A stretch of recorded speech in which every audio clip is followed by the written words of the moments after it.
Did we just find a breakfast spot that's worth skipping rope drop for? Come with us to the Crêperie de Paris as we continue to eat everywhere in Disney World. Would you get it together? This is serious. So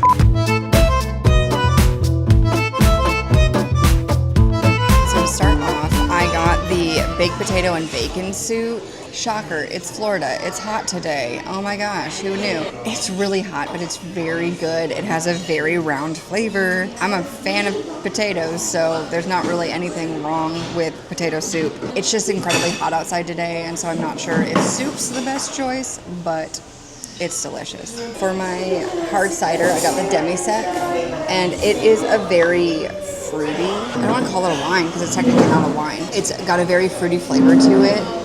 It's delicious and it's very crisp, and so I am very much enjoying that part. So I opted to go with a buckwheat crepe, not doing the prefix menu just because I'm not terribly hungry, but I opted for the classic out of the buckwheat options. Now, this is pretty simple. It's ham, cheese, an egg, and the eggs can be either scrambled or sunny side up based on your preference. Biting into it, it's super well balanced, super savory, and I feel like whenever you get some sort of combination of ham, eggs, cheese, there's always something that's super overpowering, and in my experience, it always seems to be the egg.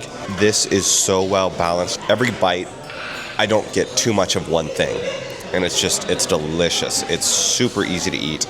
Big portion, so just be aware of that. Ultimately, this is a very solid, safe option. If you have never had a crepe like me, this is a first-time thing, by the way. First time having a crepe.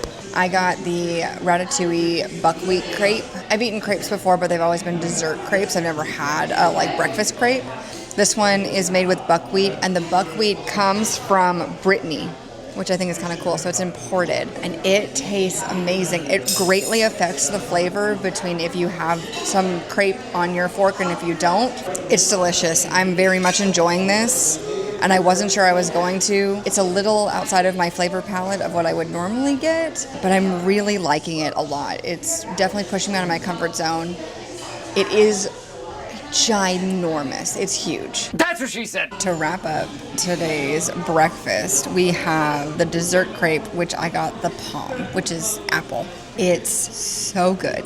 If you've watched our Not So Scary video from this year, 2025, I had some not so poisonous apple cinnamon donuts yesterday, and they were gross. This is what I anticipated when I got something that was apple flavored, was that it wasn't an overwhelming apple.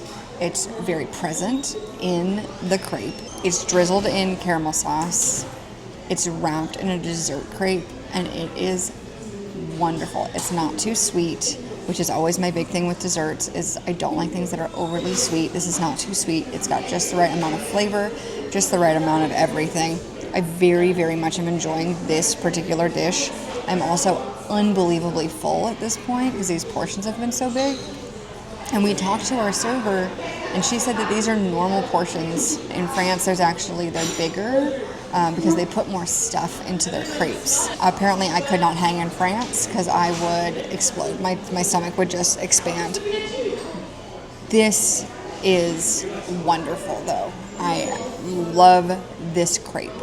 Well worth stopping in for. So that was delicious, as if it wasn't already obvious from our notes throughout breakfast. But we just wanted to go over a couple of things really quick that we just didn't get a chance to talk to while we were actually eating. Mm-hmm. So while we were eating, we discussed the price of this particular, because at first when we sat down, I was like, it's a little pricey. It seemed elevated. It's not expensive when you look at the amount of food that you get, but it can feel expensive based on how much you're spending. And I hope that makes sense. It was $39.95 for my portion, which was the soup, the glass of hard cider, the buckwheat crepe, and the dessert crepe. That was a lot of food for $40. So that's what I mean by it doesn't feel super expensive, even though $40 isn't cheap for one person to get a portion, but there was like a lot of food. Just so we're aware, you can buy things a la carte as well. You don't have to do a prefix menu. Yours was $18.50, which I felt was fair. You got an egg in there, you had meat, you had cheese. And it was big. The portions justify the price. Right. And then as far as ambiance goes for this particular restaurant, we have never been to France. It's on our to-do list, but it's not on our to-done list. So We are going off of vibes exclusively. This felt like something that we have been described to as something you would experience in France. We don't know if that's true. We're just going off of vibes. It felt very Parisian and it felt very authentic. It was a great time. We thoroughly enjoyed this place, and for the first time ever in this Eating Everywhere in Disney World series, we left with leftovers. This restaurant was wonderful. We thoroughly enjoyed it, and we would 100% recommend that if you are looking for a breakfast spot and you have a little bit of an extra budget, swing by here. This was definitely worth our time. If you've enjoyed this video, drop us a like, leave us a comment, subscribe to Next Stop Churro Cart for more Disney content. Also, our links for our socials are in the description below. And with that being said, there's nothing else for us to say. Then we'll see you at the next stop.